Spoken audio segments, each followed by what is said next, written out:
থানার মানুষ আমার কাছে আসতে পারবে। রেঞ্জের সংশ্লিষ্ট অফিসে যদি কাঙ্ক্ষিত সেবা না পায়, তাহলে আমি নিজেই তাদের কথা শুনে সমস্যা সমাধানের চেষ্টা করব ইনশাল্লাহ। এই তথ্যটি প্রচারের জন্য আপনাদের সাহায্য ও সহযোগিতা কামনা করছি।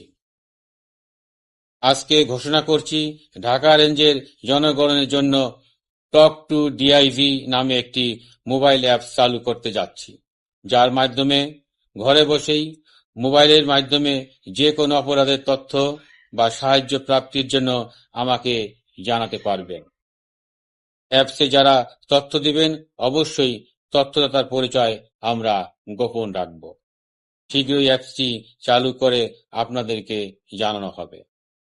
প্রিয় সাংবাদিক ভাই ও বোনেরা, ঢাকা রেঞ্জের আওতাধীন থানা, ফাঁড়ি, সার্কেল অফিস, এসপি অফিসে কোন রকম অন্যায়, অবিচার ও দুর্নীতিকে প্রশ্রয় দেওয়া হবে না। ঘুষ বাণিজ্য, বদলি বাণিজ্য আমার রেঞ্জে বরদাস্ত করা হবে না। যে কোনো ধরনের চাঁদাবাজি কঠোর হস্তে দমন করা হবে। আপনারা জানেন, আমরা জনগণের নিরাপত্তা দিতে এসেছি। আমরা রেঞ্জে সন্ত্রাসী কর্মকাণ্ড, নিষিদ্ধ ঘোষিত সংগঠন কিংবা পতিত সরকারের দোসররা যদি জনগণের নিরাপত্তায় বিঘ্ন ঘটানোর বিন্দুমাত্র চেষ্টা করে, সেটা শক্ত হাতে দমন করার সক্ষমতা ঢাকা রেঞ্জে রয়েছে। আমার অধীনে এসপি ওসিদের নির্দেশ দিচ্ছি, নিষিদ্ধ ঘোষিত কোনো সংগঠনের কর্মকাণ্ড আপনার এলাকায় চলবে না।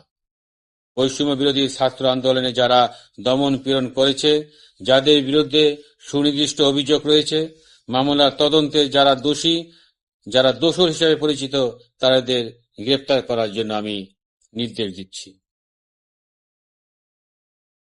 আমি বিশ্বাস করি, ঢাকা রেঞ্জের সকল অফিসার ও ফোর্স চৌকস, দক্ষ ও পেশাদার। ঢাকা রেঞ্জ তথা বাংলাদেশ পুলিশের ভাবমূর্তি উজ্জ্বল করতে আইন শৃঙ্খলা রক্ষায় আমরা নিরলসভাবে কাজ করে যাচ্ছি।